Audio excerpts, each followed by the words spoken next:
പരീക്ഷണഘട്ടങ്ങളിലും പ്രയാസങ്ങളിലുമെല്ലാം ആളുകൾ സ്വന്തം തിന്മകളെ തിരിച്ചറിഞ്ഞ് തൗബ ചെയ്യാൻ ആഗ്രഹിക്കുന്നുണ്ട്. പക്ഷെ പലർക്കും അറിയില്ല എങ്ങനെയാണ് തൗബ ചെയ്യേണ്ടത് എന്ന്. അറിയുക കേവലം എനിക്ക് തെറ്റുപറ്റിപ്പോയി എന്ന് നാവുകൊണ്ടുള്ള ഒരു പറച്ചിൽ അല്ല തൗബ. മറിച്ച് ഇസ്ലാമിൽ യഥാർത്ഥ തൗബയാവണമെങ്കിൽ അതിൽ പ്രധാനമായും 3 കാര്യങ്ങൾ ഉണ്ടായിരിക്കണം.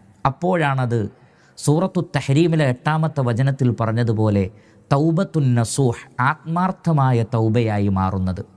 ഏതൊക്കെയാണ് ആ 3 കാര്യങ്ങൾ?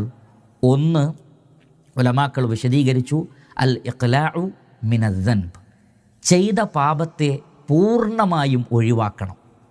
ചെയ്ത പാപങ്ങളെ അതിനെ പൂർണ്ണമായും ഒഴിവാക്കണം.